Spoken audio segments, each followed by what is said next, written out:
Cümleten selamun aleyküm hanımlar, kanalıma hoş geldiniz. Bugün sizlere 5 şiş görünümlü 2 şiş dikişsiz çorap modelimin baştan sona anlatımını yapacağım. Ben patiğimde piyasada rahatlıkla bulabileceğiniz patiklik iplerden kullandım. Pudra pembe tonlarında. Patiğimde kullandığım şişlerimi ise böyle kısa 2 şiş ile yaptım hanımlar. Baştan sona 3 numara. Dileyen misinalı şiş de kullanabilir. Hemen sizlere çorabımı göstereceğim. İşte hanımlar, çorabımız bu şekilde. Baştan sona 2 şiş ile yaptım.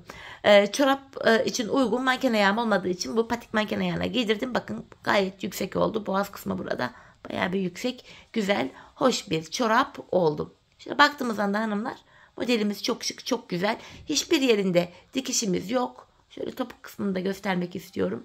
Dikişsiz, hoş, şık bir çorap oldu. Hanımlar, bu model benim elimin ölçülerine göre 38 ve 39 numara ayaklar için uyumlu oldu. Büyütmek isteyenler bu model sayısını bir tane artırabilir ya da küçük yapmak isteyenler benim bu ajurlu kurduğum modellerden bir tane eksik yapabilirler. Hanımlar, ben çorabıma bilek bölümünden başladım. Hemen ipimi şöyle alıyorum. 28 ilmek olarak. Daha büyük 40 numara, 41 numara yapmak isteyenler 30-32 ilmek başlayabilir. Daha küçük 36-37 numara yapmak isteyenler de 26 ya da 24 ilmek, yani 36 özellikle yapmak isteyenler 24 ilmek olarak başlayabilirler. Ben hemen çorabıma başlıyorum. Bilek bölümünden hanımlar toplamda 28 adet ilmeğimi atıyorum. Bu şekilde. Sırasıyla 28 adet ilmeğimi atıyorum. Şu ikinci ilmeğim 3, 4, 5, 6, 7, 8, 9, 10, 11, 12, 13, 14, 15, 16, 17, 18, 19,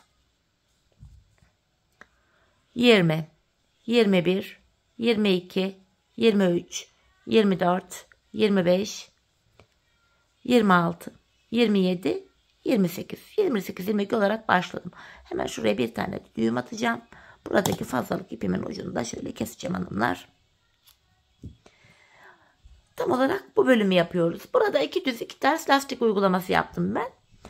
Hemen başlayalım yapmaya. Öncelikle kenar ilmeğimi örmeden alıyorum. Kenar ilmeğimi örmeden aldım. Ardından 2 düz 2 ters olacak şekilde ilmeklerimi öreceğim hanımlar. 2 ilmek düz örüyorum. 2 ilmek ters. Lastik uygulaması yapıyoruz. 2 ilmek düz örüyorum. 2 ilmek ters. 2 düz. 2 ters. 2 ilmek düz örüyorum. 2 ilmek ters. Bir düz bir ters lastik uygulaması da yapabilirsiniz. Artık tamamen bu sizin tercihinize göre değişiklik gösterebilir. 2 ilmek düz ördüm. 2 ilmek ters örüyorum. 2 düz. 2 ters. 2 ilmek düz örüyorum. Ve son kenar ilmeğim ters denk geldi. Ters örüyorum. Evet, şimdi ön yüzdeyiz hanımlar. Ön yüzde olduğumuzu şöyle kabul ediyorum. Başlangıç ipimiz eğer sağ taraftaysa ön %100 demektir. Yine lastik örgüye devam edeceğiz hanımlar. İlmekleri gördüğümüz gibi örüyoruz. Kenar ilmeğimi örmeden alıyorum. Öndeki 2 ilmeğim ters. 2 ters ilmeğimi ters örüyorum. Düz ilmeklerimi düz örüyorum. Lastik uygulamasını hanımlar bu şekilde yapıyoruz. İlmeklerimizi gördüğümüz gibi örüyoruz. 2 düz 2 ters. Bu şekilde hanımlar. Lastik örgüyü böyle devam ettiriyoruz. Hemen hem arka yüzde ilmeklerimizi gördüğümüz gibi öreceğiz. Düz ilmeklerimizi düz, ters ilmeklerimizi ters olacak şekilde.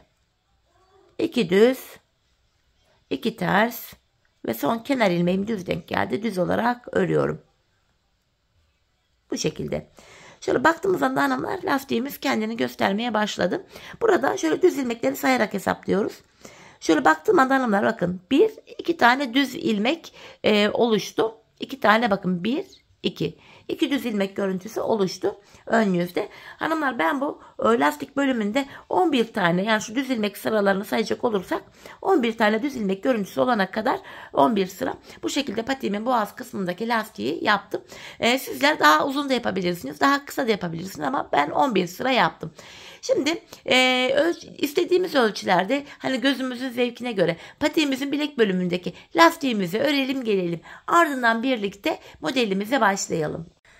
Evet hanımlar, ben çorabımın lastik bölümünü yaptım ve geldim. Şimdi modelimize geçeceğiz. Bu aşamada modelimizi daha rahat anlatabileyim diye böyle manken ayağımdan çorabımı çıkardım bu şekilde. Şimdi hanımlar, öncelikle lastiğimizden sonra ilmeklerimiz, bakın ön yüzdeyiz. İlmeklerimizi ön yüzde sıra sonuna kadar düz olarak öreceğiz. Ön yüzdeyiz. Lastiğimizi bitirdik. İlmeklerimizin tamamını ön yüzde düz olarak örüyoruz.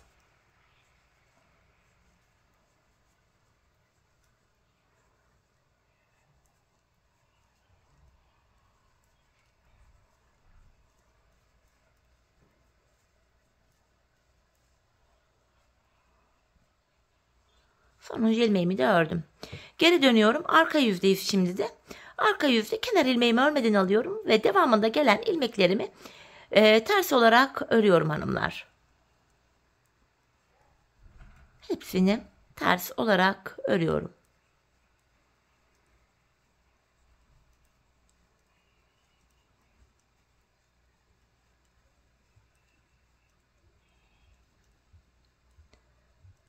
Kenar ilmeğimi de yine ters ördüm. Arka yüzde sıramı tamamladım. Şimdi ön yüzdeyiz hanımlar, modelimizi yapacağız. Modelimizin hanımlar bu kenarlarında buğday başağı modelimiz var. Buğday başağı modelimiz ile ortadaki ajurlu modellerimiz arasında bakın ikişer ilmek tersimiz var ön yüzde.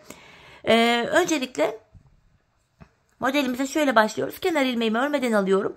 Yanına hemen bir ilmek ters örüyorum. Modelimizin ilk sıra kurulumunu şimdi yapacağız hanımlar. Bir ilmek ters ördüm. Buğday başağı modelim için 3 ilmek düz örüyorum.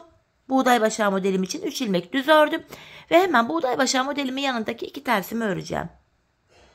Bu şekilde 2 ilmek tersimi ördüm. Şimdi bu ajurlu modelimiz için hanımlar ilk olarak 6 ilmek düz örüyorum. 1, 2, 3, 4, 5, 6. Bu ajurlu modelimizin tam ortasında da 2 ilmek tersimiz var. Şöyle ayırınca görünüyor hanımlar. Burada 2 ilmek tersimiz var. 6 ilmekten sonra 2 ilmek ters örüyorum. Ve ajurlu modelimin diğer yarısı için yine tekrar 6 ilmek düz örüyorum. Şu ikinci ilmeğim. 3, 4, 5, 6. Bu ajurlu modelimizin hemen sol tarafında yine bir buğday başağı modelimiz var. Ama öncesinde buğday başağından önce 2 ilmek tersimizi örüyoruz. Buğday başağım için 2 ilmek düz örüyorum. Hemen yanına bir ilmek ters ördüm. Kenar ilmeğimizi hanımlar ön yüzde düz olarak örüp sıramızı tamamlıyoruz. Bu şekilde. Arka yüzdeyiz şimdi. Arka yüzde ilmekleri gördüğümüz gibi öreceğiz. Düz ilmeklerimizi düz, ters ilmeklerimizi ters olarak. Kenar ilmeğimi örmeden aldım. Hemen yanında bir ilmek düzüm var. Düz örüyorum. 3 ilmek tersim var yanında. 3 tersimi ters örüyorum. Yanında hemen baktığımız anda bakın hanımlar burada 2 ilmek düzüm var. Düz örüyorum. 6 tersim var. Arka yüzde ilmekleri model bitene kadar gördüğümüz gibi öreceğiz. Hemen yanında 6 ters ilmekten sonra 2 ilmek düz örüyorum. Tekrardan 6 ilmek tersim var. Şu 4, şu 5, şu da 6. Hemen yanında burada 2 ilmek düzüm var. Arka yüzde düz örünce ön yüze ters düşüyor hanımlar. Tekrardan 3 ilmek tersim var. Hemen yanında bir ilmek düzüm var ve kenar ilmeğimizi hanımlar arka yüzde ters olarak örüyoruz. Ön yüzde kenar ilmeklerimizi düz örüyoruz. Şimdi geri döndük, ön yüzdeyiz. Hem buğday başağı modelimize hem de ajurlu modelimize başlıyoruz hanımlar. Ajurlu modelimiz toplam 8 sıradan oluşuyor. Şimdi modelimizin ilk sırasındayız. Ortadaki ajurlu modelimizin. Şimdi kenar ilmeğimi örmeden aldım. Yanında bir ilmek tersim var. Bu ters ilmeklerimizi hanımlar ön yüzde model bitene kadar ters öreceğiz. Ön yüzde ters örüyoruz. Şimdi buğday başağı modelimizi şöyle yapıyoruz. Önde 3 tane ilmeğim var. Ortanca ilmeğimin 4 ilmek altına ineceğim. Bakın şu ortadaki ilmeğimin 1, 2, 3 ve 4. 4 ilmek altına indim. Burada şöyle uzunca bir ilmek çıkarttım. Hemen öndeki 3 tane düz ilmeğimi yine düz olarak örüyorum. Tekrardan aynı yere inip bir ilmek daha çıkartıyorum. Uzunca bir ilmek çıkarttım. Hemen yanında 2 ilmek tersim var. Yine bu 2 tersimi ters örüyorum. Şimdi ajurlu modelimizin ilk sırasını yapacağız. Öncelikle hanımlar ilk 3 ilmeğimi düz örüyorum. 3 ilmek düz ördüm. Ardından sağa doğru kesim yapacağım. Şu şekilde hanımlar içten girerek böyle sağa doğru kesim yapılabilir. Fakat ben o şekilde zorlandığım için Sağa doğru kesimimi şöyle yapıyorum. İkinci ilmeğimi alıyorum. İlk ilmeğimin önüne getirip şöyle bırakıyorum. Ardından ikisini birlikte keserek örüyorum. Sağa doğru kesimimi yaptım. Hemen yanına bir ilmek örüyorum. Sağa doğru kesim yaptım. Bir ilmek ördüm. İpimi şişime doluyorum. İlk ajurumuzu yapıyoruz. Aradaki iki ters ilmeğimi ters örüyorum. Şimdi bu sol taraftaki ajurlu modelimizi yapacağız. İpimi şişime bir kere doluyorum. İki ters ilmeğimden sonra bir ilmek düz örüyorum. Ardından öndeki iki ilmeğimi bu defa burada sağa doğru kesim yapmıştık sağ tarafta. Şimdi sola doğru kesim yapacağız. Yani iki ilmeği birlikte keserek öreceğiz. Böylece sola doğru kesim yapmış oluyoruz. Hemen yanındaki üç ilmeğimi yine düz örüyorum. Aradaki iki ters ilmeğimi yine ters ördüm. Şimdi bu sol taraftaki buğday başağı modelimizi yapacağız. Bu ortadaki ilmeğimin 4 ilmek altına ineceğim. 1, 2, 3, 4. Uzunca bir ilmek çıkarttım. 3 ilmeğimi düz örüyorum. Ardından yine aynı yere tekrardan girip yine uzunca bir ilmek çıkartıyorum. Buradaki bir ters ilmeğimi yine ters örüyorum ve kenar ilmeğimi ön yüzde düz olarak örüp sıramı tamamlıyorum. Modelimizin birinci sırasını bitirdik. Birinci sıra derken ajurlu modelimizin sıralamalarını sayıyorum ben hanımlar. Arka yüzdeyiz. Kenar ilmeğimi örmeden aldım. Bakın burada bir ilmek düzüm var. Düz örüyorum. İpimi kendime doğru aldım. Alttan çıkarttığım uzun ilmeğimi buğday başağı modelimde örmeden alıyorum. Aradaki 3 ilmeğimi ters örüyorum. Ve diğer uzun ilmeğimi yine örmeden sağ şişime alıyorum. Yanında 2 ilmek düzüm var. Burada hanımlar ajurlu modelimizin alt ilmeğini ters örüyorum. Modelimizin arka yüzünde devamlı olarak böyle yapıyoruz. Bakın ajurlu ilmeğimi de ters ördüm. Arada 2 tane düz ilmeğim var. Düz örüyorum. Ve ajurlu modelimin diğer yarısındaki 6 ilmeğimi de yine ters olarak örüyorum.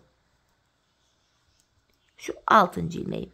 Yanında 2 ilmek düzüm var. Düz ördüm. İpimi arka yüze doğru aldım. Kendime doğru. Alttan aldığım uzun ilmeğimi örmeden sağ şişime alıyorum. Buğday başağımın 3 ilmeğini ters ördüm. Ve diğer uzun ilmeğimi de örmeden sağ şişime aldım. Bir ilmek düzümü düz örüyorum ve arka yüzde kenar ilmeğimi ters olarak örüyorum. Ajurlu modelimizde ikinci sırayı arka yüzde tamamladık. Şimdi ajurlu modelimizde üçüncü sıradayız. Buğday başağı modelimizde de devam edeceğiz yine. Kenar ilmeğimi aldım. Yanındaki bir ilmeğimi ters ördüm. Alttan çıkarttığım uzun ilmek ile bu ilk 3 tane düz ilmeğim vardı. İlkini birlikte keserek örüyorum. Aradaki bir ilmeğimi tek başına normal düz olarak ördüm. Bir de hanımlar burada 3. ilmeğim var. Bir de uzun çıkarttığım ilmek vardı. Bu uzun ilmeğimi 3. ilmeğimin önüne getirip bırakıyorum. İkisini birlikte keserek örüyorum. Bu şekilde. Aradaki 2 ters ilmeğimi ters ördüm. Geldik ajurlu modelimize. İlk başta 3 ilmek örüp öyle kesim yapmıştık. Şimdi 2 ilmek öreceğim. 1, 2. Ardından öndeki 2 ilmeğimi alıp sağa doğru kesim yapıyorum. Modelimizin 3. sırasını böyle yapıyoruz. Bakın bu ikisini sağa doğru kesim yaptım. Yanına bir ilmek düz örüyorum ve ajurumu yapıyorum. İpimi şişime bir kere doladım. Bir önceki sıradaki ajurlu olan bir ilmeğimi düz örüyorum. Ajurumuz burada sağa doğru kayıyor. Aradaki 2 ters ilmeğimi yine ters örüyorum. Şimdi sol taraftaki modelimi yapacağım. Bakın ajurlu ilmeğimi düz ördüm. Yanına bir ilmek daha düz örüyorum hanımlar. Pardon, ajurlu ilmeğimi düz ördüm. Ördükten sonra hemen ajurumu yapıyorum. İpimi şişime bir kere doladım. Bir ilmek düz örüyorum. Ardından öndeki 2 ilmeğimi birlikte sola doğru kesim yaparak örüyorum. Yanındaki 2 ilmeğimi düz örüyorum. Aradaki 2 tersim ters örülüyor. Bakın uzun ilmeğim ile ilk düz ilmeğimi birlikte keserek örüyorum. Buğday başağı modelimde.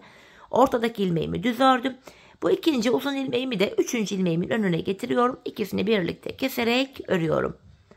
Yanındaki bir ilmeğimi ters ve kenar ilmeğimi de düz olarak örüyorum. Bu ajurlu modelimizde 3. sıramızı yaptık. Arka yüzde ajurlu modelimizin 4. sırasını yapacağız hanımlar. Kenar ilmeğimi aldım. Bir ilmek düzümü düz örüyorum. Buğday başağımın 3 ilmeğini arka yüzde ters örüyorum. Hemen yanında 2 tane düz ilmeğim var.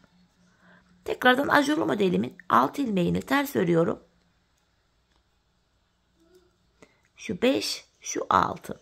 Aradaki 2 ilmeğimi düz örüyorum. Ajurlu modelimin ortasındaki 2 ilmeğim ön yüze ters örgü düşüyor. Hemen diğer yarısındaki 6 ilmeğimi ters örüyorum. Buğday başağından önceki bu 2 ilmeğimi düz ördüm. Buğday başağı ilmeklerimi ters örüyorum. Hemen yanında bir ilmek düzüm var ve son kenar ilmeğimi arka yüzde ters olarak örüp modelimde, ajurlu modelimde 4. sıramı tamamlıyorum. Geri döndük, ön yüzdeyiz. Buğday başağı modelimize de yine devam edeceğiz hanımlar. Ajurlu modelimizde de 5. sıramızı yapacağız. 4. sıramızı tamamladık. Şimdi ajurlu modelde 5. sıradayız. Kenar ilmeğimi aldım. Bir ilmek tersimi ters ördüm. Yine hanımlar ortadaki 3 tane ilmeğim vardı. Ortanca ilmeğimin 4 ilmek altına ineceğim. Bakın. 1, 2, 3, 4. Uzunca bir ilmek çıkartıyorum. Ardından öndeki 3 ilmeğimi düz örüyorum. Tekrardan aynı yere girip bir uzun ilmek daha çıkartıyorum. Sonrasında arada 2 ters ilmeğim var. Ters örüyorum. Bir önceki sırada 2 ilmek örüp öyle kesim yapmıştık. Şimdi 1 ilmek öreceğim. Ardından öndeki 2 ilmeğimi alıp sağa doğru kesim yapacağım hanımlar. Sağa doğru kesimimi yaptım. Kesim yaptıktan sonra 1 ilmek düz örüyorum. Ajurumu yapıyorum. İpimi şişime bir kere doladım. Hemen önündeki bu defa 2 ilmeğimi düz ördüm. Bakın burada ajurlarımız sağa doğru kayıyor. Aradaki 2 ters ilmeğimi ters ördüm. Sol taraftaki modeli yapacağız. Burada da ajurlarımız sola doğru kayacak. 2 ters ilmeğimden sonra 2 ilmek öreceğim. Bakın ajuruma kadar örüyorum. 1, 2. Tekrardan ipimi şişime doladım. Ajurumu yaptım. 1 ilmek örüyorum. Ardından öndeki 2 ilmeği sola doğru kesim yapıyorum. Kenardaki 1 ilmeğimi de düz ördüm. Modelimizin 5. sırası böyleydi. Hemen 2 tersimi ters örüyorum. Burada da buğday başağı modelimi yapacağım. Ortadaki ilmeğimin 3 ilmek altına iniyorum. 1, 2, 3 pardon 4 ilmek altına iniyorduk. Uzunca bir ilmek çıkarttım. 3 ilmek düz örüyorum. Ve tekrar aynı yere şişim ile girip bir uzun ilmek daha çıkartıyorum. Hemen yanındaki bir ters ilmeğimi ters ördüm. Kenar ilmeğimi ön yüzdeyim. Düz olarak ördüm. Sıramı tamamladım. Geri dönüyoruz. Arka yüzdeyiz. Ajurlu modelimizin 6. sırasını yapacağız arka yüzde. Kenar ilmeğimi aldım. Bir ilmek düzümü düz örüyorum. İpimi kendime doğru aldım. Bu alttan aldığım uzun ilmeği örmeden alıyorum. Buğday başağımın 3 ilmeğini ters ördüm. Ve diğer uzun ilmeğimi de örmeden sağ şişime aldım. Yanında 2 ilmek düzüm var, düz örüyorum. Bu ajurlu modelimin 6 ilmeğini ters örüyorum. Arada 2 düz ilmeğim var, düz örüyorum. Ve diğer yarısındaki 6 ilmeğimi de yine ters olarak örüyorum. Bakın burada 2 ilmek düzüm var, düz ördüm. İpimi kendime doğru alıyorum. Uzun ilmeğimi örmeden aldım. Buğday başağımın 3 ilmeğini ters örüyorum ve diğer uzun ilmeği de örmeden sağ şişime aldım. Bir ilmek düz örüyorum ve kenar ilmeğimi arka yüzde ters olarak örüp sıramı tamamlıyorum. Geldik modelimizde ön yüze. Hanımlar bu ajurlu modelimizin 7. sırasını yapacağız. Öncelikle yine kenar ilmeğimi alıyorum. Hemen yanına bir ilmek ters ördüm. Bu aşamada hanımlar bu uzun ilmeğim ile ilk düz ilmeğimi ikisini keserek örüyorum. Yanına bir ilmek düz ördüm. Tekrardan bu ikinci uzun ilmeğim ile üçüncü düz ilmeğim. Uzun ilmeğimi üzerine getirip bıraktım. İkisini birlikte keserek örüyorum. İkinci buğday başağı desenimizi de oluşturmuş olduk. Hemen yanında 2 ilmek tersim var, ters ördüm. Geldik ajurlu modelimize. Bu aşamada hanımlar bir önceki sırada bir ilmek örüp öyle kesim yapmıştık. Şimdi ilk 2 ilmeğimizi alacağız. İkinci ilmeğimi ilkinin önüne bırakıyorum. Sağa doğru kesim yapıyorum.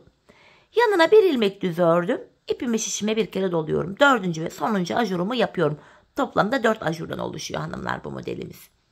Ajurumu yaptım. Yanına 3 ilmek düz örüyorum. 1, 2, 3. 2 tersimi örüyorum. Şimdi sol taraftaki modelimi yapacağım. 3 ilmek düz öreceğim. 1, 2. Bakın ajurumu ilmeğimi de ördüm. 3. Ajurumu yapıyorum. Yani ipimi şişime doladım. Bir ilmek düz ördüm.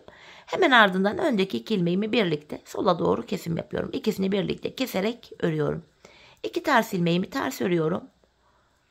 Bakın bu uzun ilmeğimle ilk düz ilmeğimi birlikte örüyorum. Ortadaki ilmeğimi tek başına düz ördüm. Bu ikinci uzun ilmeğimi de üçüncü ilmeğimin önüne getirip şöyle bırakıyorum. İkisini birlikte keserek örüyorum. Yanında bir ilmek tersim vardı. Ters ördüm. Kenar ilmeğimi de düz olarak örüp ön yüzde modelimizi tamamlıyoruz. Şimdi arka yüzde ajurlu modelimizin 8. ve sonuncu sırasındayız. Arka yüzde ilmeklerimiz gördüğümüz gibi örülüyor hanımlar. Kenar ilmeğimi aldım. Hemen bir ilmek düzüm var, düz ördüm. Buğday başağı modelimin 3 ilmeğini ters ördüm. Yanındaki ilmeğimi düz örüyorum. Yine ajurlu büyük modelimin 6 ilmeğini ters örüyorum. Arada 2 ilmeğimi düz ördüm. Diğer yarısındaki 6 ilmeğimi de yine ters örüyorum. Bu şekilde. Yanında 2 ilmeğim var. Düz ördüm. Yine buğday başağı modelimin 3 ilmeğini ters ördüm. Yanında 1 ilmek düzüm var ve kenar ilmeğimi arka yüzde olduğum için ters olarak örüp sıramı tamamlıyorum. Şimdi ön yüzdeyiz hanımlar. Bakın ilk modelimizi bu şekilde bitirmiş olduk. İlk ajurlu modelimiz bitti. Şimdi ikinci modelimize başlayacağız. İlk modele nasıl başladıysak ikinciyi de aynı şekilde yapacağız hanımlar. Şimdi hanımlar kafanız karışmasın diye ilk modeli bitirdik. İkinci modelin başlangıcında sizlere göstereceğim. Şimdi ikinci modelin büyük ajurlu modelde ikinci modelin ilk sırasını anlatacağım. İkinci modelin ilk sırası. Kenar ilmeğimi örmeden alıyorum. Buğday başaklarına aynı şekilde devam ediyoruz.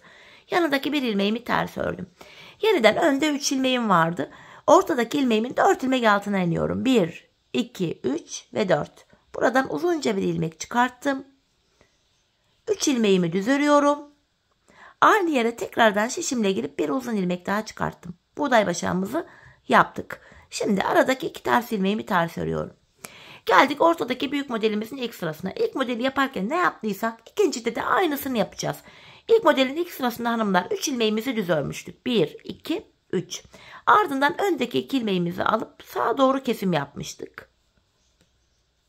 Kesim yaptıktan sonra 1 ilmek düz ördük. İpimizi şişimize doladık. İlk ajurumuzu başlattık. Hemen aradaki 2 ters ilmeğimizi ters örüyoruz. Sonrasında 2 tersten sonra hemen ajurumuzu yapıyoruz. İpimizi şişimize doluyoruz. 1 ilmek düz örüyoruz. Ardından öndeki 2 ilmeğimi birlikte sola doğru kesim yapıyorum. Yani ikisini birlikte keserek örüyorum ve yanındaki 3 ilmeğimi düz olarak örüyorum. 2 ters ilmeğim ters örülüyor. Sonrasında bakın bu buğday başağı modelimi de aynı şekilde yapacağım. Tam ortadaki ilmeğimin 1, 2, 3, 4 ilmek altına iniyorum. 1, 2, 3, şurası 4. Buradan uzunca bir ilmek çıkarttım. Aradaki 3 ilmeğimi düz örüyorum. Tekrardan aynı yere girdim şişim ile. Yine uzun bir ilmek çıkarttım. Buradaki bir tersimi ters örüyorum. Kenar ilmeğimi de düz örüyorum. Gördüğünüz gibi hanımlar ikinci modeli de ilk modelimizde aynı şekilde başlatmış olduk. Arka yüzde yine ilmeklerimizi gördüğümüz gibi örüyoruz. Kenar ilmeğimi aldım. 1 ilmek düzümü düz ördüm. Uzun ilmeğimi örmeden alıyorum. 3 ilmek tersimi ters örüyorum.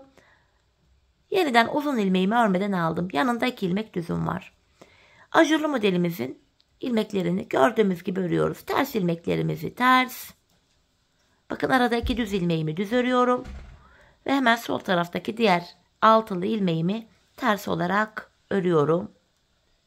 Hemen yanındaki düzüm var. Düz ördüm. İpi kendime doğru aldım. Uzun ilmeğimi örmeden alıyorum.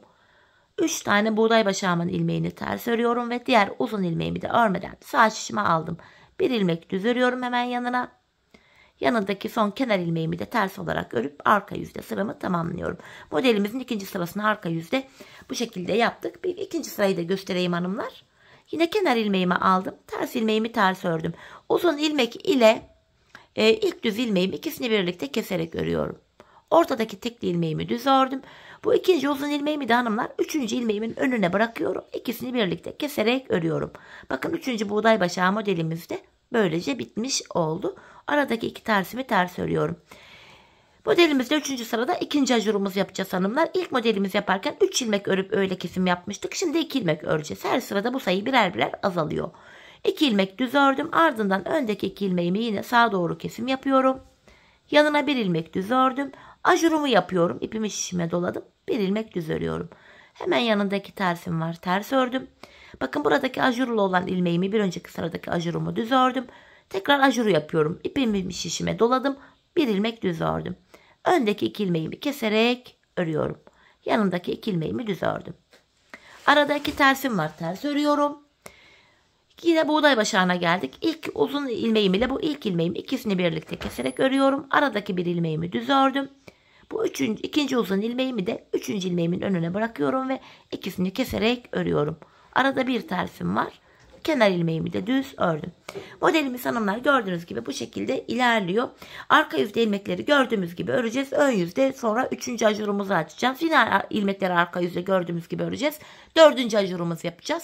Tekrardan arka yüzde ilmekleri gördüğümüz gibi öreceğiz. 8. sırayı bitireceğiz. Sonra yine 3. modele başlayacağız. 1. modeli ve 2. modele nasıl başladıysak Üçüncü modeli de aynı şekilde başlayacağız. Buğday başarı modelimizi de aynı şekilde devam ettireceğiz hanımlar.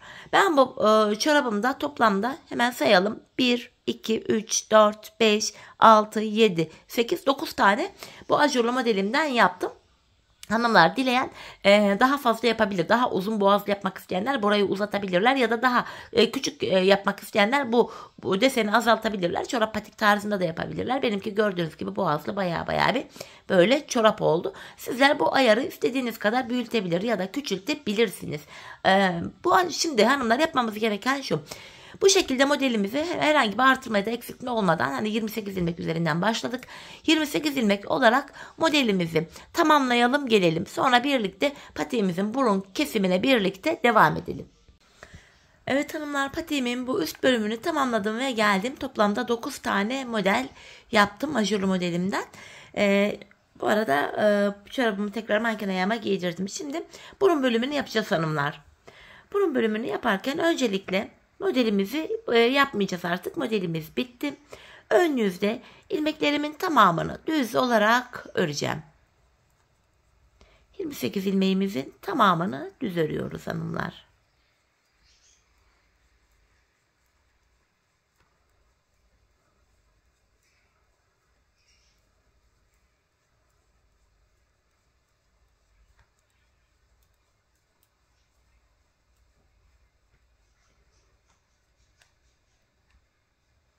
Sonuncu ilmeğimi de yine düz ördüm. Arka yüzdeyim. Arka yüzde de yine kenar ilmeğimi örmeden aldım. Devamında gelen ilmeklerimi ters öreceğim. Ön yüze geldiğimiz anda kesimlerimize başlayacağız. Kesimlerden önce ön yüzde düz, arka yüzde ters olacak şekilde ilmeklerimizi örüyoruz. Patik burnu için zeminimizi böylece hazırlıyoruz model bitiminde.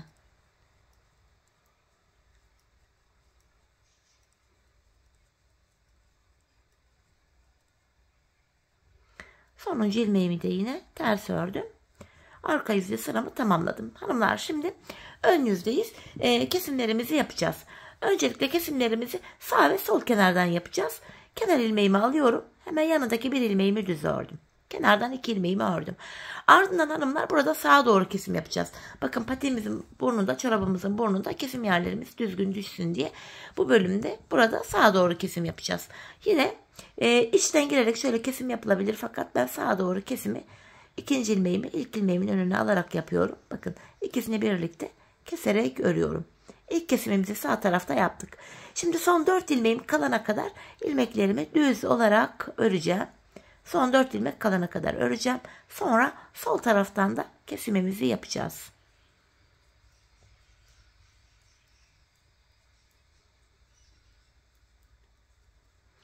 Bakın burada son 4 ilmeğim kaldı. Burada da sola doğru kesim yapacağız. Yani öndeki 2 ilmeği birlikte keserek öreceğiz. Ardından kalan 2 ilmeğimi de düz olarak örüp sıramı tamamlıyorum. 28 ilmeğimiz vardı. 2 ilmek kestik. Geriye 26 ilmek kaldı.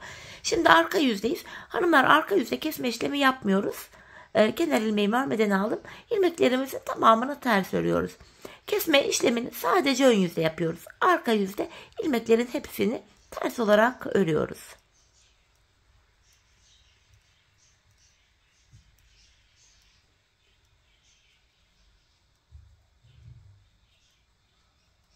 Sonuncu ilmeğimi de yine ters ördüm. Tekrar ön yüzdeyiz. Kesmelere devam edeceğiz. Yine kenar ilmeğimi alıyorum. İkinci ilmeğimi örüyorum. Sağ taraftaki kesimimizi ilk 2 ilmeği ördükten sonra yapıyoruz. Sol taraftaki kesimi de son 4 ilmek kalana kadar örüp öyle yapıyoruz. Tekrardan öndeki 2 ilmeğimi alıyorum. Bakın ikinci ilmeği ilkinin önüne bıraktım. İkisini birlikte keserek örüyorum. Kesimimi yaptım. Şimdi son 4 ilmeğimi kalana kadar öreceğim.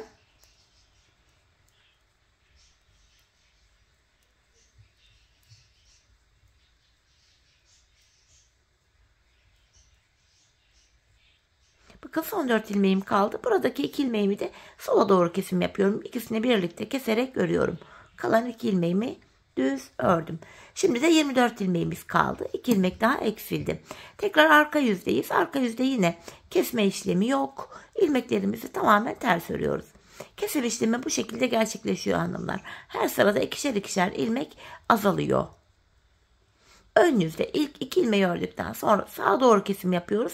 Ardından son 4 ilmek kalana kadar örüp öndeki 2 ilmeği sola doğru kesim yapıyoruz. Sonuncu ilmeğimi de yine ters ördüm.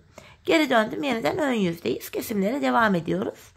Kenar ilmeğimi aldım, ikinci ilmeğimi örüyorum. Hemen öndeki 2 ilmeği alıyorum. İkinci ilmeğimi ilkinin önüne getirip bıraktım. İkisini birlikte keserek örüyorum. Son 4 ilmeğim kalana kadar öreceğim hanımlar. Son 4 ilmek kalana kadar öreceğim.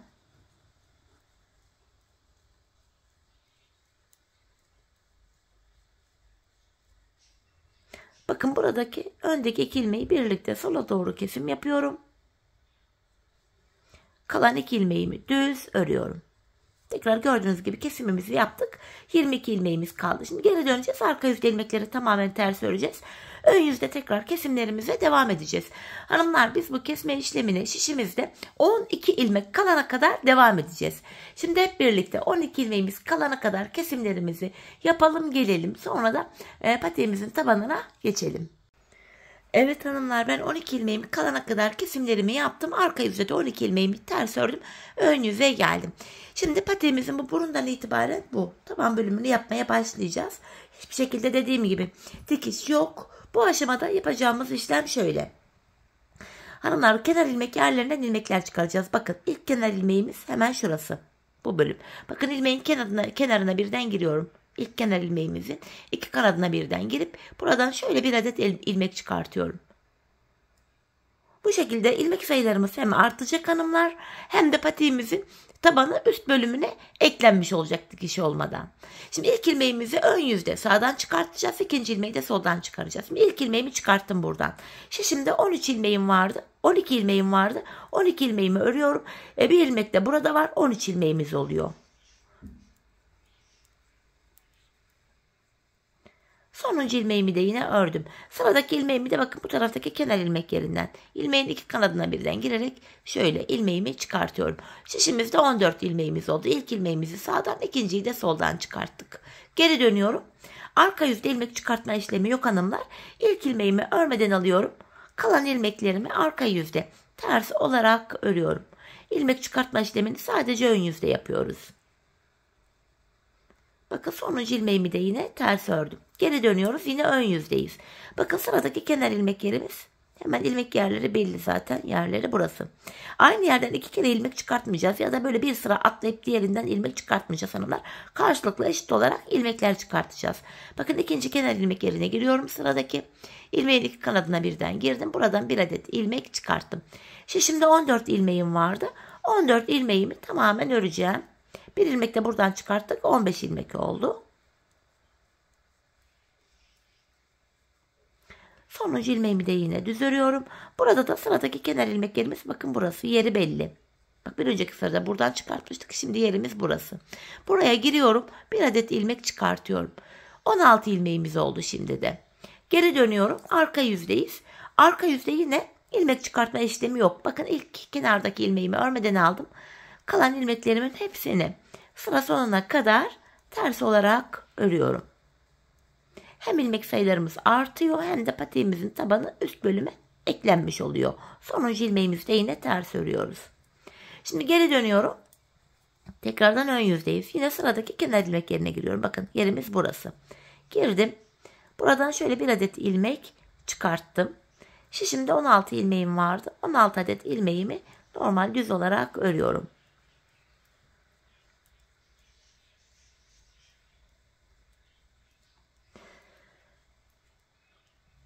Sonuncu ilmeğimi de yine düz ördüm ve sıradaki kenar ilmek yerine gidip buradan da bir adet ilmek çıkarttım. Şişimizde 18 ilmeğimiz oldu. Yapacağımız işlem şu: arka yüzde ilmekleri tamamen ters öreceğiz. Ön yüzde tekrardan önce sağ sonra soldan olmak üzere kenar ilmek yerlerinden ilmekler çıkartacağız. Patiğimizin üst bölümünü 28 ilmek olarak yapmıştık hanımlar. Burada da 28 ilmek olarak yanlardan ilmekler çıkaracağız. Şimdi hep birlikte sizlere tarif ettiğim gibi şişimizde 28 ilmek olana kadar kenar ilmek yerlerinden ilmeklerimizi çıkartıp gelelim. Evet hanımlar, 28 ilmeğim olana kadar kenarlardan ilmeklerimi çıkarttım geldim. Çorabımızın burnu bu şekilde hazırlandı. Gördüğünüz gibi 5 çoraptan hiçbir farkı yok burun tarzının. Böyle. Şimdi ilk ilmeğimizi sağdan çıkartmıştık. 28. ilmeğimizi bu sol taraftan çıkarttık. Şimdi 28 ilmek olarak devam edeceğiz hanımlar. Geri dönüyorum. Arka yüzdeyiz. Artık artırma olmayacak. 28 ilmek olarak tabanımızı öreceğiz. İlk ilmeğimi örmeden alıyorum. Arka yüzde olduğum için devamında gelen ilmeklerimi ters olarak öreceğim hanımlar. Ta ki son 2 ilmeğim kalana kadar ilmeklerimi ters örüyorum arka yüzde.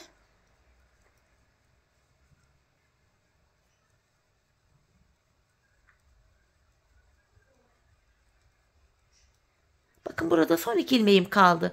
Arka yüzde olduğum için son 2 ilmeğimi tersten keserek örüyorum. Şimdi 27 ilmeğimiz kaldı çünkü kesim yaptık. Geri dönüyoruz, ön yüzdeyiz. Yine kenar ilmek yerlerinden ilmekler çıkartacağız hanımlar. Bakın hemen sıradaki kenar ilmek yerimiz burası bakın. İlmeğin iki kanadına birden giriyorum, ilmeğimi çıkartıyorum. Tekrar 28 ilmeğimiz oldu. Şimdi ön yüzdeyiz. Devamında gelen ilmeklerimi düz olarak örüyorum ön yüzde. Son 2 ilmeğim kalana kadar ilmeklerimi düz öreceğim. Son 2 ilmek kalana kadar.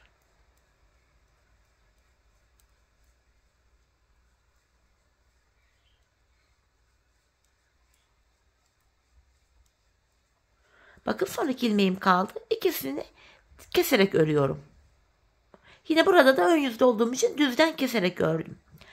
Ardından hemen sıradaki kenar ilmek yerine giriyorum. Bakın ilmek yerimiz burası. Şurası. İlmeğin ilk kanadına birden girerek ilmeğimi çıkarttım. Yeniden 28 ilmeğimiz oldu.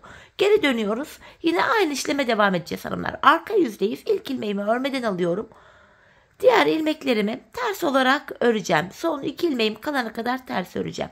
Hanımlar eğer arka yüzden örüyorsak son 2 ilmeğimizi tersten kesim yapacağız. Eğer ki ön yüzde örüyorsak son 2 ilmeğimizi düzden kesim yapacağız. Ve sıradaki kenar ilmek yerinden ilmek çıkartacağız. Yapacağımız işlem bu kadar. Bakın son 2 ilmeğim kalana kadar ördüm. Arka yüzde olduğum için son 2 ilmeğimi tersten kesim yapıyorum. Geri dönüyorum. Ön yüzdeyim. Ve sıradaki kenar ilmeklerimiz bakın burası. İlmeğin iki kanadına birden girerek şöyle buradan ilmek çıkartıyorum. Yeniden şu an ön yüzdeyiz. Bu defa ilmeklerimi düz öreceğim. Son 2 ilmeğim kalana kadar ilmeklerimi düz öreceğim. Ön yüzde olduğum için bu defa son 2 ilmeğimi düzden keseceğim. Ardından da sıradaki kenar ilmek yerinden ilmek çıkaracağım. Çorabımızın tabanı bu şekilde ilerleyecek. Bakın son 2 ilmeğim kaldı. Ön yüzde olduğum için ikisini düzden keserek örüyorum. Ve burada sıradaki kenar ilmek yerimiz belli. Bakın şurası. Buraya girerek şöyle ilmeğimi çıkartıyorum. Bu şekilde. 28 ilmek olarak böyle devam ettireceğiz. Bunu nereye kadar ördüm ben hanımlar? Hemen onu da söylemek istiyorum. Topuğumu nereden? Sonra topuk ayrımı yapacağımız için. Buraya ne zamana kadar, nereye kadar ördüm hemen söylemek istiyorum. Şöyle hanımlar çorabımıza baktığımız anda şu kenar ilmek yerlerimiz bakın buralarda yerleri belli zaten. Bakın şu birinci ilmek yeri 2, 3, 4, 5, 6, 7. Bakın şu V şeklinde olan yerleri sayıyoruz. 8, 9, 10. 11, 12, 13, 14, 15, 16, 17, 18. Bakın 18. yer burası. Buraya kadar öreceğiz. 18. yerimiz şurası. Bu şekilde. Buraya hanımlar yeri belli olsun diye şöyle bir ip takacağım. Siz bu aşamada ölçerek de yapabilirsiniz hanımlar. Birazdan nasıl ölçüldüğünü de göstereceğim. Şimdi karşı taraftan da yine 18 tane sayacağız.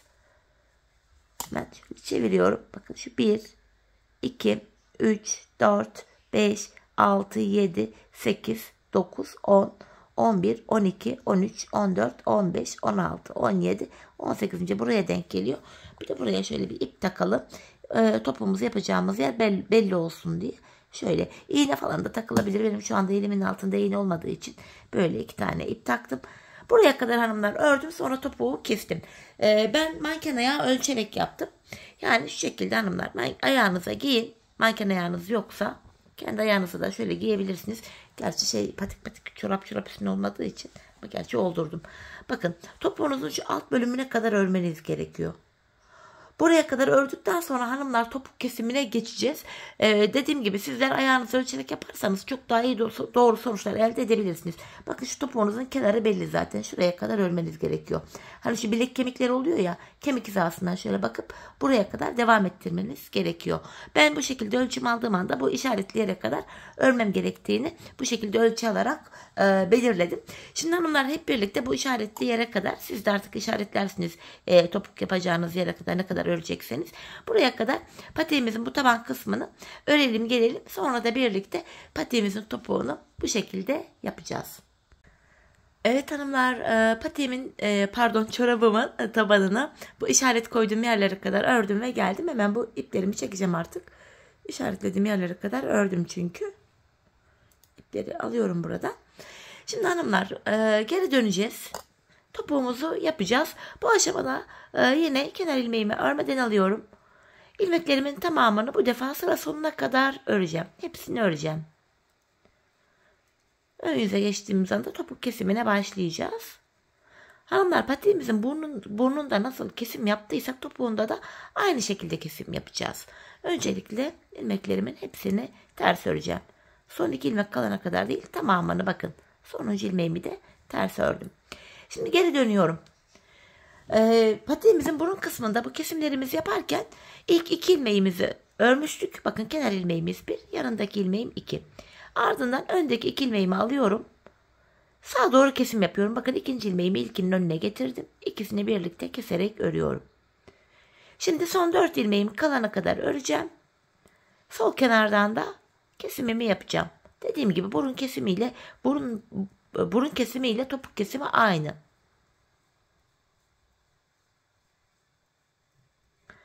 Bakın son 4 ilmeğim kaldı.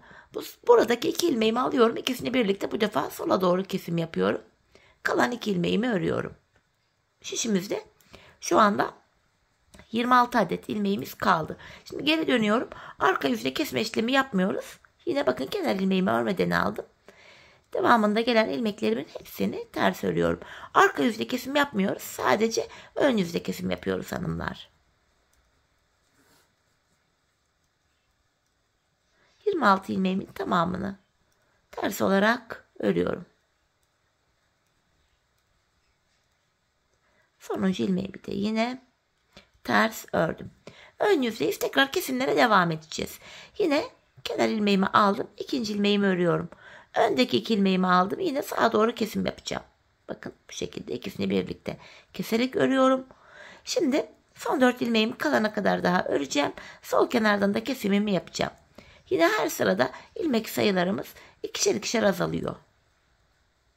Sadece ön yüzde kesim yapıyoruz. Arka yüzde kesim işlemi yok.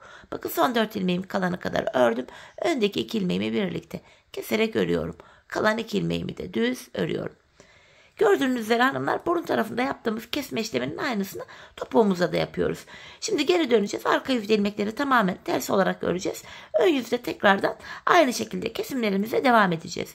Hanımlar şişimizde yine 12 ilmeğimiz kalana kadar patiğimizin topuğunu keselim gelelim. Evet hanımlar 12 ilmeğim kalana kadar bu şekilde yine kesimlerimi yaptım ve geldim. Şimdi yapacağımız işlem şu. Patiğimizin burnunda olduğu gibi 12 ilmek olduktan sonra kenar ilmek yerlerinden ilmekler çıkartarak artırmalarımızı yapmıştık. Yine aynı işlemi burada da yapacağız.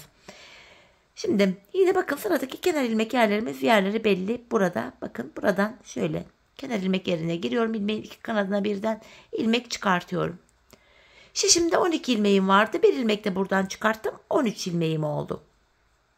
Şimdi şişimdeki ilmeklerimi örüyorum. Önce sağ taraftan sonra da sol taraftan ilmek çıkartıyoruz. Ön yüzde. Arka yüzde ilmek çıkartma işlemi yapmıyoruz. Bakın sonuncu ilmeğimi de ördüm. Burada da sıradaki kenar ilmek yerine gelip yine buradan da ilmeğimi çıkarttım. 14 ilmeğimiz oldu. Şimdi arka yüzdeyiz hanımlar. İlk ilmeğimizi örmeden alıyoruz. Arka yüzde ilmeklerimizin tamamını ters olarak örüyoruz.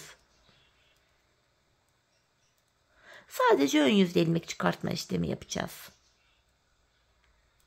Sonuncu ilmeğimi de yine ters ördüm. Şimdi geri dönüyoruz. Yine sıradaki kenar ilmek yerine giriyorum. Bakın bu şekilde. Buradan bir adet ilmek çıkarttım. Şişimdeki 14 adet ilmeğimi öreceğim. Bir ilmek de buradan çıkarttık. 15 ilmeğimiz oldu. Şimdi bir de sol taraftan bir ilmek daha çıkartacağız. 16 ilmeğimiz olacak. Hani bu şekilde ilmek sayıları artacak yine. Topuğumuz böyle oluşacak.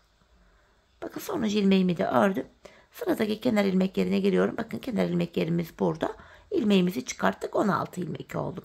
Şimdi yapacağımız işlem şu: geri döneceğiz. Arka yüzde ters öreceğiz. Ön yüzde tekrardan sıradaki kenar ilmek yerlerine girerek ilmekler çıkartacağız. Yine hanımlar, şişimizde 28 ilmeğimiz olana kadar, zaten buraya kadar gelince, köşeye kadar gelince 28 ilmeğimiz olacak. Buraya kadar 28 ilmeğimiz olana kadar patiğimizin topuğunu, ilmeklerimizi artıralım. Gelelim sonra bilek bölümüne geçelim birlikte. Evet hanımlar, 28 ilmeğim olana kadar patiğimin topuğunda bu şekilde artırmalarımı yaptım. Topuğumuzu böylece hallettik. Şimdi bilek bölümüne geçeceğiz. En son 28. ilmeğimizi bu sol taraftan çıkarttık. Şimdi geri dönüyoruz. Arka yüzdeyiz. Yine hanımlar, tabanımızı nasıl yaptıysak boğaz bölümünü de o şekilde yapacağız. Yani bu aşamada buraya geçmiş bulunmaktayız. Yine burada arka yüzdeyim. Kenar ilmeğimi örmeden alıyorum. İlmeklerimi ters öreceğim. Yine son 2 ilmeğim kalana kadar ters öreceğim. Son 2 ilmeğim kalana kadar yine ilmeklerimi ters olarak örüyorum.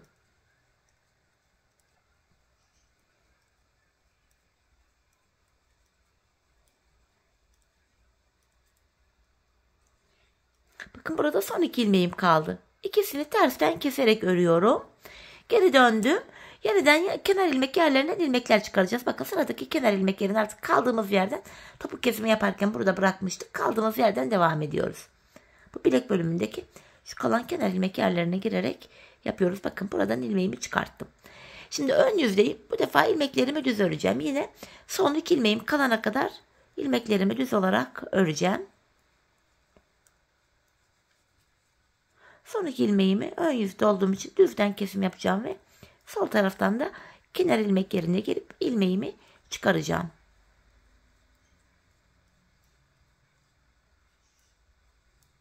Bakın son 2 ilmeğim kaldı. İkisini keserek örüyorum. Yine burada da bakın kenar ilmek yerim burası. Sıradaki kenar ilmek yerim. İlmeğin iki kanatına girerek ilmeğimi çıkartıyorum. Patiğimizin bu arka bölümünü hanımlar bu şekilde yapıyoruz. Şimdi geri döneceğiz. Yine arka yüzde son 2 ilmek kalana kadar öreceğiz. Son 2 ilmeği keseceğiz. Ardından sıradaki kenar ilmek yerinden ilmek çıkartacağız. Biz bu şekilde örmeye, bu lastik bölüme kadar devam edeceğiz hanımlar. Bakın 2 düz 2 ters lastik yapmıştık boğaz kısmında. Buraya kadar devam edeceğiz hanımlar. Bu şekilde örmeye. Sonrasında yine boğaz kısmında lastik örgüye devam edeceğiz. Bakın arka bölümde de yine bu lastik örgüye devam edeceğiz.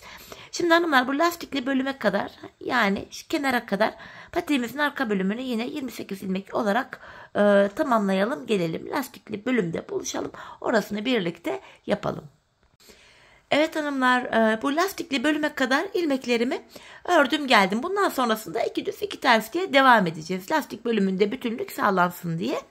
Öncelikle en son ilmeklerimi arka yüzden ördüm hanımlar. Sonra 2 ilmeğimi tersten kesim yaptım. Şimdi sıradaki kenar ilmek yerine gelip bakın lastikli bölüme geldik. Buradan şöyle sıradaki kenar ilmek yerine girip ilmeğimi çıkartıyorum.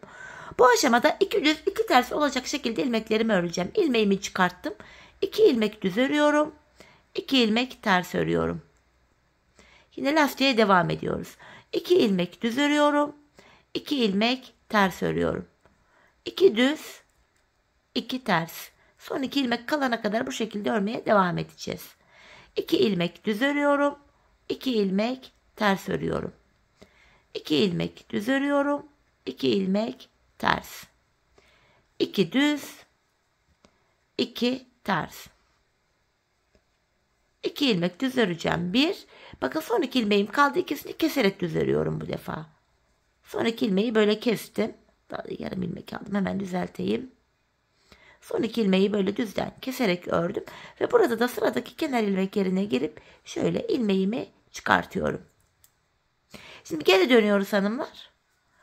Yine kenar ilmeğimi örmeden alıyorum. Arka yüzde yine ilmekleri gördüğümüz gibi öreceğiz. Bakın buradaki 2 ilmeğim ters örüyorum. Yanına 2 ilmek düz örüyorum. Lastik örgüye devam ediyoruz. Son 2 ilmeğim kalana kadar ilmeklerimi bu şekilde öreceğim. 2 ters, 2 düz. 2 ilmek ters, 2 ilmek düz, 2 ters, 2 düz,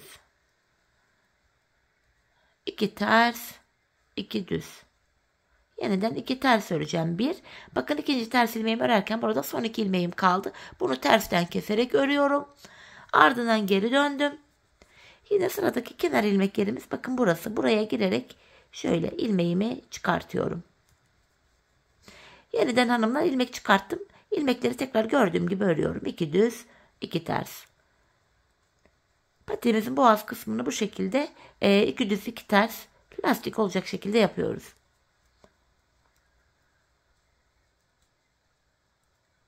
İki ters, 2 ilmek düz örüyorum. 2 ilmek ters, 2 ilmek düz, 2 ilmek ters, 2 ilmek düz öreceğim. İlkini ördüm. İkinciyi örerken önde 2 ilmeğim kaldı. İkisini düzden keserek örüyorum ve burada da yine sıradaki kenar ilmek yerine girip ilmeğimi çıkartıyorum. Bu şekilde hanımlar. Lastik boğazımızı böyle yapacağız. Şimdi geri döneceğiz. Yine ilmekleri gördüğümüz gibi öreceğiz. Biz bu işleme son kenar ilmek yerlerine kadar buraya ve buraya kadar devam edeceğiz.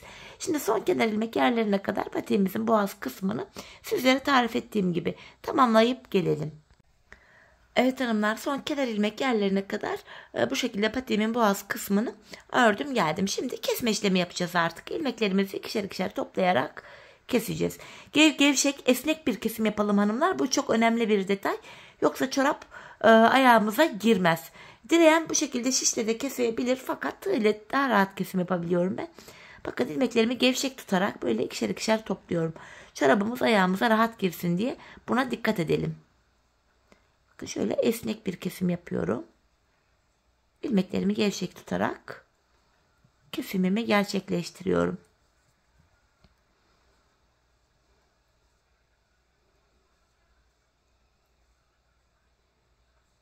Gördüğünüz gibi kesim işlemi böyle yapılıyor.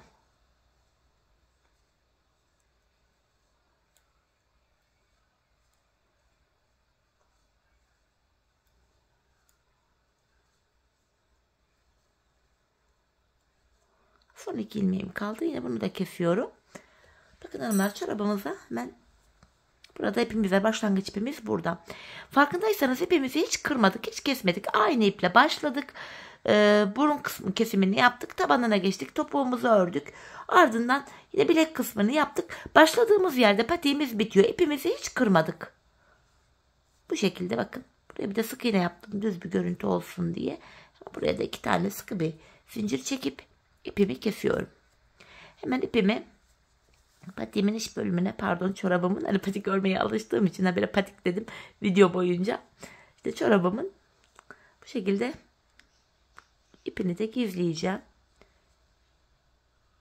Arka ilmek aralarından geçirerek böyle ipimizin ucunu gizliyorum. Şimdi de bu diğer ipim var, başlangıç ipim. Bunu da yine gizleyeceğim arkaya. Giyince çıkmasın kenardan. Çirkin bir görüntü oluşturmasın diye bu şekilde ipimizi gizledik. Evet hanımlar, bakın esneklik gayet iyi. Normal çorabımızı şöyle bir inceleyelim. Bakın çorabımızın topuk kısmı bu şekilde. Topuğumuz buraya giriyor. Görüntü itibariyle de 5 şiş çoraptan hiçbir farkı yok. Dikişsiz başladığımız gibi bitirdiğimiz çorap modelimiz böyle. Hemen bir de dilerseniz ayağımıza giydirelim. Manken ayağımıza giydirelim. Çorabımıza bir de öyle bakalım. 5 şiş çoraptan dediğim gibi görüntü itibariyle de hiçbir farkı olmadı. Dikişsiz olması da ayrıca bir avantaj diye düşünüyorum hanımlar. Çok da yakışıyor ayağa. Çeyiz için de gayet ideal.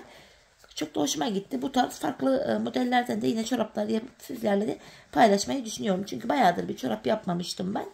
Çorap içinde bayağı bir böyle şey geldi. İstek de geldi yorumlarda falan.